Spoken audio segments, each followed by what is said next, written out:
हो रही है कि यहाँ पे सभी उपस्थित अपने आप को गौरव महसूस कर रहे हैं, क्योंकि आप जैसे बुद्धिजीवी के लोग में आज मुझे बोलने का मौका मिल रहा है। तो आज के जो देश के हालात है इसके लेकर हम सभी यहाँ पे एकजुट हुए हैं। खासकर मुझे जो बीमारी दी गई थी स्वास्थ्य के रिलेटेड को जो बात करने के लेकर, तो बिहार या भारत की जो हम स्वास्थ्य व्यवस्था जो देखेंगे तो किस तरह का हमारे देश के लोगों का दयनीय स्थिति है। यहाँ स्वास्थ्य सुविधाएं दो प्रकार की दी जा रही है, एक वीआईपी ट्रीटमेंट और एक जनरल ट्रीटमेंट। जो वीआईपी ट्रीटमेंट के जो बात करते हैं जिसमें एमएलए, विधायक, मिनिस्टर जो अपने पद के हिसाब से अपने आप को इलाज करवा लेते हैं, लेकिन जिनके द्वारा उनको पद मिला तो उनकी जो स्वास्थ्य की जब बात आती है तो क्या स्थिति है आप लोगों से छुपा हुआ नहीं है। बहुत सारी जो सरकार ने स्वास्थ्य के नाम पे योजनाएं बनाई हुई है, आप लोग भी बहुत सारे लोग जानते भी होंगे, अभी पूरे तेजी से छाया हुआ है। प्रधानमंत्री जो आयुष्मान कार्ड है, जो आज देखिएगा जो कैंप लगाकर बनाया जा रहा है गांव में, और लोग लाइन लगकर उसको बना रहे हैं, लेकिन जो भारत का आयुष्मान जो कार्ड है क्या उसकी किन किन चीजों में इलाज होती है लोगों को पता नहीं है। आज जो देश के हालात में देखेंगे कि बहुत से लोग कैंसर जैसे घातक बीमारियों से बीमार होते जा रहे हैं, जैसे स्पाइनल जैसे बीमारी हो गए, हार्ट अटैक की जो बीमारी हो रहा है, उसमें इसका आयुष्मान कार्ड का कोई अहम रोल नहीं है। सरकार एक जुमलाबाजी और लॉलीपॉप के नाम पर आयुष्मान कार्ड बना रही है।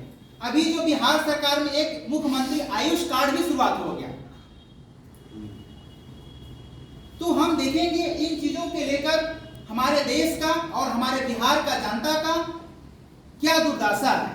जब आप आईजीएमएस में जाएंगे, पीएमसीएच में जाएंगे, एम्स में जाएंगे, तो हमारे लोग 3 बजे भोर से वो लाइन में ही लगे रहते हैं। यहाँ की सुबह बेचारे आते हैं, वो रात में लगे रहते हैं। उसके बावजूद उसकी इलाज नहीं हो पाती है। उसका जिम्मेवारी उन लोगों का नहीं है, उस जिम्मेवारी में हम सब आप जैसे बुद्धिजीवी लोगों का भी है, जिस तरह का हम लोगों ने अपने उत्तरदायित्व को नहीं समझते हैं। आज कोरोना काल की जो बात को देखेंगे उसमें भी क्या स्थिति रहा है। दूसरी बात ये चीज है कि एक जो है मुख्यमंत्री का जो राहत कोष योजना है, जो हमारे जो सुझाव के तौर पर जो बाद में हम लोग डिस्कशन करेंगे, तो मुख्यमंत्री जो राहत कोष है और प्रधानमंत्री जो राहत कोष है, इसको पूरी तरह से समझिए कि लूट है। मुख्यमंत्री जो राहत कोष योजना जो बनाए हैं, जो बीमार लोगों के लिए जो राहत मिलेगा, जो क्या करता है कि अलग अलग जो हॉस्पिटल्स हैं,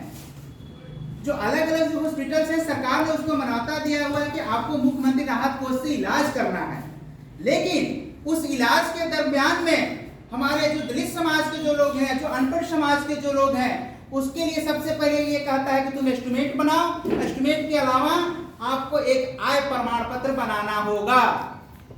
हम मर रहे हैं अभी इलाज के लिए, हमें मर रहे हैं पैसे के लिए, लेकिन सरकार कहती है कि तुम मरना है तो मर, लेकिन इन कागजों को बनाकर तुम हॉस्पिटल को भेजा जाएगा, सरकार को विभाग में भेजा जाएगा। जिस तरह से आज हम लोग यहाँ पर बैठे हुए हैं, उसी तरह से उसकी चयन कमेटी होती है और चयन कमेटी फैसला करता है कि इसको पैसा देना है कि नहीं देना है। तब तक पता चले, ये प्रक्रिया होने में 1 महीना लग गया, पता चला कि हमारे समाज के लोग और हमारे दलित वंचित लोग को तब तक वो मर चुका है। ये कितनी ये दुर्भाग्य है।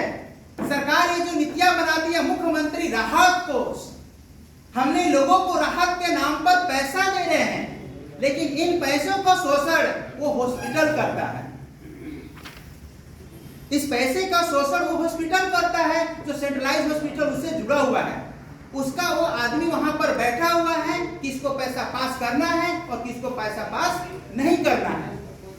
हमारे कहने के तात्पर्य ये है कि जिस तरह से एमएलए, विधायक को करोड़ों रुपया खर्च कर सकता है, उसकी कोई गारंटी नहीं है। उसकी सारी जिम्मेवारियां जो होती है सरकार लेती है।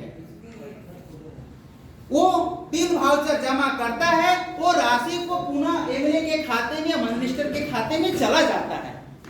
पर हमारे देश की दुर्भाग्य है कि इस देश में इस तरह की व्यवस्था है। तो हमारे कहने का मतलब यह है कि जब इस मूवमेंट को हम लड़ाई को लड़ेंगे, समाज को बीच में जाएंगे, हम बताएंगे कि तुम्हारे साथ क्या व्यवहार हो रहा है। जब हमारा भी इलाज होगा, हमारा भी बिल उसी वक्त ही जमा करेंगे। ये जिम्मेवारी सारी हॉस्पिटलों को लेना होगा। जिस तरह से मिनिस्टर और एमएलए हॉस्पिटल का बिल का पैसा भुगतान करते हो, हमने भी इलाज किया, उसका भी तुमको पैसा उसके ही खाते में पैसा जाना चाहिए। हमने कर्ज लेकर 5 लाख 6 लाख रुपए हार्ट का ऑपरेशन कराया, उसके बावजूद भी मुख्यमंत्री राहत कोष से जो पैसा मिलेगा वो पैसा हॉस्पिटल का नाम मिलकर डायरेक्ट हमारे उस पेशेंट को मिलना चाहिए, जिससे हम आर्थिक स्थिति से कमजोर जो है वर्ग लोग हैं एक तरह की मजबूती प्रदान होगा। आज वो देखेंगे आप बीमार हैं, लेकिन बीमार होने के बावजूद भी आप उस चीजों को इलाज नहीं करा सकते हैं, इलाज नहीं करा सकते हैं क्योंकि बीमार होने के बावजूद भी हमारे पास 5 काठा ही खेत है। उस 5 काठा की खेत जब आप बेचने जाएंगे, अगला को लगता है जो धन्ना सेठ जो बैठे हुए ग्रामीणों में, वो कहता है कि अरे ये तो लड़का बीमार है, इसके घर में जिस खेत की वैल्यू हमारी जो 5 काठा है 1 लाख प्रति काठा है, लेकिन जिस समय आपको पता चलता है कि वो बीमार है, बोलता है कि नहीं 20,000 रुपए प्रति काठा तुमको देंगे, तुम्हें ये देना है तो लो, और नहीं हो तो ये चीज चला जाता है। फिर हम मजबूरन बस उस पैसे को उससे हम लोग ले लेते हैं, पैसे भी हम कर्ज में चले जाते हैं। तो हमारे कहने का तात्पर्य ये है सभी साथियों कि हम सबों को इन चीजों का आज हम लोग अपने बेशकीमती समय के निकाले हुए हैं। खासकर आप सभी का उत्तरदायित्व तो बनता है। आज की जो युवा पीढ़ी है, जो देश की रियलिटी क्या है उससे लोग भटक चुके हैं, और यहाँ के हुक्मराने लोग जो लोग हैं वो चाहते हैं कि तुम देश के हालातों को तुम न जानो, और इसके चलते हम इस पर शोषण करते जाएंगे। अभी हमारे परवीन भाई ने कहा है कि किस तरह से आने वाले हमारे समाज में एक पुलिसिया कानून लागू होगा, जैसे हम जैसे सोशलिस्ट आप जैसे सोशलिस्टों को बोलने नहीं दिया जाएगा, और आने वाला दिन भारत जो एक तरह का अंग्रेजों से भी बेहतर दशा में जाएगा। इसका सबसे जिम्मेदारी अगर हम लोग खामोश बैठते हैं तो आप सभी और हम सभी का ये सबसे बड़ी खामोशी का कारण होगा। आए दोस्तों, हम सभी मिलकर एक सशक्त भारत, एक सक्षम भारत और एक समृद्ध भारत के नारों के साथ में हम आगे बढ़ेंगे।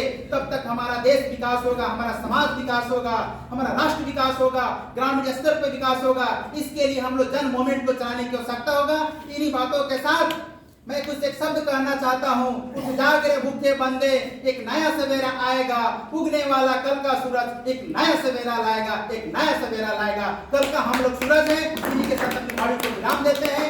जय हिंद, जय भारत, जय सभी।